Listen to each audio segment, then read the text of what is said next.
Hello guys, welcome back to my YouTube channel. ഇന്ന് ഞാൻ പാസ്തേൻ്റെ ഒരു വെറൈറ്റി ഡിഷുമായിട്ടാണ് കേട്ടോ വന്നിരിക്കുന്നത്. ഇത് ആൽഫ്രെഡോ പാസ്തേൻ്റെ ഒരു സിംപ്ലിഫൈഡ് വേർഷനാണ് ഞാൻ ചെയ്തിരിക്കുന്നത് കേട്ടോ. നമുക്ക് എളുപ്പത്തിൽ വീട്ടിൽ തയ്യാറാക്കാവുന്ന ഒരു ലഞ്ചൊക്കെ പാക്ക് ചെയ്യേണ്ട സമയത്തോ അല്ലെങ്കിൽ പെട്ടെന്നൊരു ക്രേവിംഗ് ഒക്കെ വരുമ്പോഴോ നമുക്കിത് എളുപ്പത്തിൽ ചെയ്തെടുക്കാൻ പറ്റും കേട്ടോ. ഞാനിതിപ്പോൾ എൻ്റെ ലഞ്ച് പാക്ക് ചെയ്യുന്നതിന് വേണ്ടിയിട്ടാണ് ചെയ്യുന്നത്. ഞാൻ എപ്പോഴും പറയുന്നത് പോലെ തന്നെ ഇത് വളരെ സിമ്പിളാണ്, അധികം ഇൻഗ്രീഡിയൻസ് ഒന്നുമില്ല, വളരെ എളുപ്പത്തിൽ നമുക്ക് കുക്ക് ചെയ്തെടുക്കാവുന്ന ഒരു ഐറ്റമാണ് കേട്ടോ ഇത്.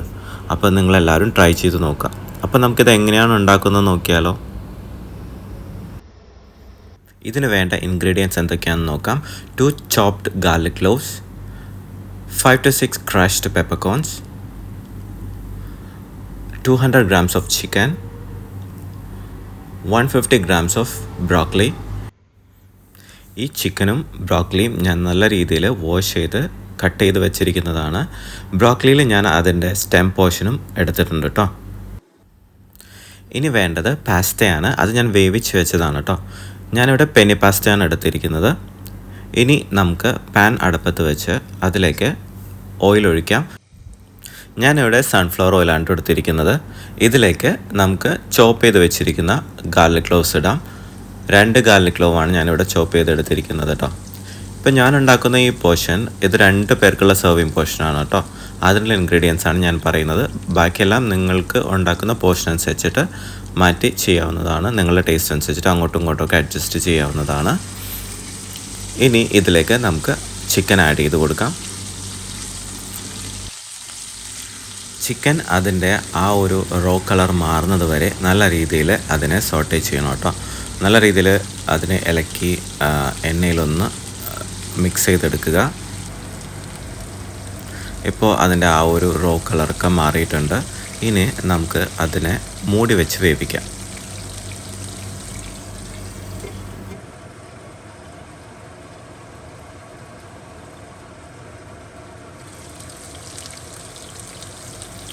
ചിക്കൻ ഹാഫ് കുക്ക് ആയിട്ടുണ്ട്. ഇനി നമുക്ക് ഇതിലേക്ക് ബ്രോക്കലി ആഡ് ചെയ്ത് കൊടുക്കാം.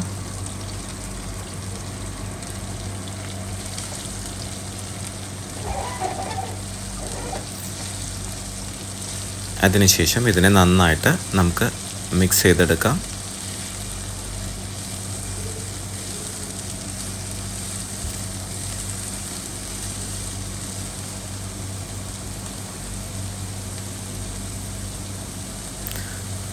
ഇനി ഇതിലേക്ക് ആവശ്യമായ ഉപ്പ് നമുക്ക് ആഡ് ചെയ്ത് കൊടുക്കാം കേട്ടോ.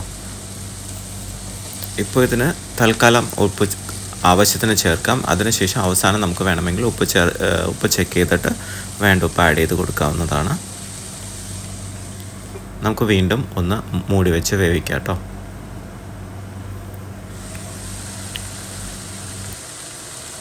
ബ്രോക്കലിയും ചിക്കനും നല്ല രീതിയിൽ വെന്ത് വന്നിട്ടുണ്ട്. ബ്രോക്കലി അധികം വെന്തു പോകാതിരിക്കാൻ ശ്രദ്ധിക്കുക. ബ്രോക്കലിക്ക് എപ്പോഴും നമുക്ക് ആ ഒരു ക്രഞ്ച് കിട്ടണം അത് ചൂ ചെയ്യുമ്പോൾ. അതാണ് അതിൻ്റെ ബെസ്റ്റ് കുക്കിംഗ് ടൈം. ഇനി നമുക്ക് ഇതിലേക്ക് 1/4 ടേബിൾ സ്പൂൺ മൈദ ആഡ് ചെയ്ത് കൊടുക്കുക. ഈ മൈദ നന്നായിട്ട് റോസ്റ്റ് ആവുന്നത് വരെ നമുക്കിത് ഇളക്കി കൊടുക്കാം. മൈദ ഈ ഒരു ബ്രോക്കലിയിലും ചിക്കനിലൊക്കെ നല്ല രീതിയിൽ കോട്ടായി വരും. അതുവരെ നമുക്കിതൊന്ന് മിക്സ് ചെയ്തെടുക്കാം. അതോടൊപ്പം തന്നെ ആ മൈദയുടെ ആ ഒരു പച്ച ടേസ്റ്റ് ഉണ്ടല്ലോ, ആ ഒരു റോ ടേസ്റ്റ് മാറുകയും വേണം. അപ്പോൾ നല്ല രീതിയിൽ നമുക്കിതിനൊന്ന് മിക്സ് ചെയ്തെടുക്കാം.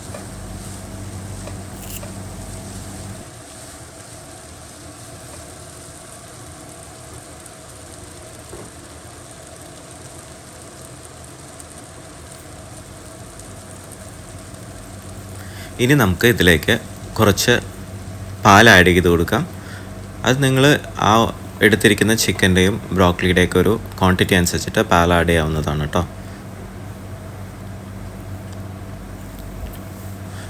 ഞാൻ നോർമൽ കൗ മിൽക്കാണ് ഉപയോഗിച്ചിരിക്കുന്നത്. എന്നിട്ട് നല്ല രീതിയിൽ മിക്സ് ചെയ്ത് കൊടുക്കുക. ഇതുപോലെ കുറച്ച് ഇങ്ങനെ വാട്ടർ കണ്ടൻറ്റ് വേണം ഇത് നമുക്കൊന്ന് കുക്കായി വരാനായിട്ട്. പെട്ടെന്ന് തന്നെ മൈദ ഉള്ളത് കൊണ്ട് തിക്കായി വരും. ഇനി നമുക്ക് ഇതിലേക്ക് നമ്മൾ ക്രഷ് ചെയ്ത് വെച്ചിരിക്കുന്ന പെപ്പർകോൺസ് ആഡ് ചെയ്ത് കൊടുക്കാം. ഒരു 5 to 6 പെപ്പർകോൺസ് ഉണ്ടാവും. നിങ്ങളുടെ ടേസ്റ്റ് അനുസരിച്ചിട്ട് നമുക്കിത് ക്വാണ്ടിറ്റി ചേഞ്ച് ചെയ്യാവുന്നതാണ് കേട്ടോ. ഇതാ നോക്കൂ, പാല് നല്ല രീതിയിൽ തിളച്ച് ഒരു ഇങ്ങനെ കുറുകി വന്നിട്ടുണ്ട്. ആ മൈദയുമായിട്ട് മിക്സായിട്ട് നല്ലൊരു തിക്ക് ഗ്രേവി ആയിട്ട് മാറിയിട്ടുണ്ട്. ഇനി ഇതിൽ ഞാൻ 2 ഇൻഗ്രീഡിയൻസ് ആഡ് ചെയ്യുന്നുണ്ട്. അത് തികച്ചും ഓപ്ഷണലാണ്. നിങ്ങൾക്ക് ആവശ്യമുണ്ടെങ്കിൽ മാത്രം ചേർത്താൽ മതി. കുറച്ച് ഗാർലിക് പൗഡറും കുറച്ച് അനിയൻ പൗഡറുമാണ് ഞാൻ ഇതിനകത്ത് ആഡ് ചെയ്തത്. ഇത് ഓപ്ഷണലാണ് കേട്ടോ, നിങ്ങൾക്ക് ആവശ്യമുണ്ടെങ്കിൽ മാത്രം മതി. അല്ലാതെ തന്നെ ഇതിന് ടേസ്റ്റ് ഉണ്ടാവും. പക്ഷേ എനിക്കതൊന്ന് എൻഹാൻസ് ചെയ്യാൻ ഇഷ്ടമാണ്. അതുകൊണ്ടാണ് ഞാൻ ഈ 2 ഫ്ലേവറും കൂടി ആഡ് ചെയ്യുന്നത് ഇതിലേക്ക്. അതിനുശേഷം നമ്മൾ നേരത്തെ വേവിച്ച് വെച്ചിരിക്കുന്ന പെന്നെ പാസ്ത നമുക്ക് ഇതിനകത്തേക്ക് ആഡ് ചെയ്ത് കൊടുക്കാം. ഇത് 2 പേർക്കുള്ള സെർവിങ് പോർഷനാണ് കേട്ടോ. 2 പേർക്ക് കറക്റ്റായിട്ട് ഫില്ലാവുന്ന ഒരു പോർഷനാണത്. അപ്പോൾ ഇതിനെ നമുക്ക് നല്ല രീതിയിൽ മിക്സ് ചെയ്തെടുക്കാം.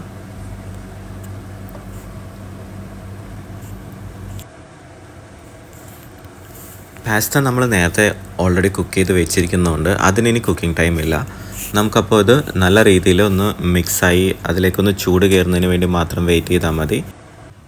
അപ്പോൾ പാസ്തയും നല്ല രീതിയിൽ ചൂടായി വന്നിട്ടുണ്ട്. ഇനി നമുക്ക് തീ ഓഫ് ചെയ്തിട്ട് അത് പ്ലേറ്റിലേക്ക് മാറ്റാം. എല്ലാവരും കഴിച്ചിട്ടുണ്ടാവുന്ന ഒരു ഐറ്റം ആയിരിക്കും ഈ ഒരു ആൽഫ്രെഡോ പാസ്ത. ആൽഫ്രെഡോ സോസിൽ വരുന്ന ആ ഒരു പാസ്ത. നമ്മൾ ഇതിനെ ഒന്ന് സിംപ്ലിഫൈ ചെയ്തു 1 പോട്ട് സ്റ്റൈലിൽ ചെയ്തതാണ്. എപ്പോഴും പാസ്തസ് ഈ ആൽഫ്രെഡോ സോസ് സെപ്പറേറ്റ് ചെയ്തിട്ട് അതിലേക്ക് മിക്സ് ചെയ്തെടുക്കുകയാണ് ചെയ്യുന്നത്. ഇതിപ്പോൾ ഞാനൊരു 1 പോട്ട് ടൈപ്പിൽ ചെയ്തതാണ്. എളുപ്പത്തിൽ ചെയ്തെടുക്കാവുന്നൊരു മെത്തഡാണത്. അപ്പോൾ എല്ലാവരും ട്രൈ ചെയ്യുക. തികച്ചും എല്ലാവർക്കും ഇഷ്ടപ്പെടും. എല്ലാവർക്കും നോർമലി ഇഷ്ടമുള്ളൊരു വേർഷനാണ് ആൽഫ്രെഡോ പാസ്ത. അപ്പോൾ ഇത് നിങ്ങളത് ട്രൈ ചെയ്ത് നോക്കുക. ഈ ഒരു വേർഷൻ ഇത് നിങ്ങൾക്ക് തീർച്ചയായും ഇഷ്ടപ്പെടും. വെറൈറ്റി ആയിട്ടുള്ള മറ്റൊരു ഡിഷുമായി നമുക്ക് അടുത്ത എപ്പിസോഡിൽ കാണാം. അതുവരെ bye from Jibin. See you soon.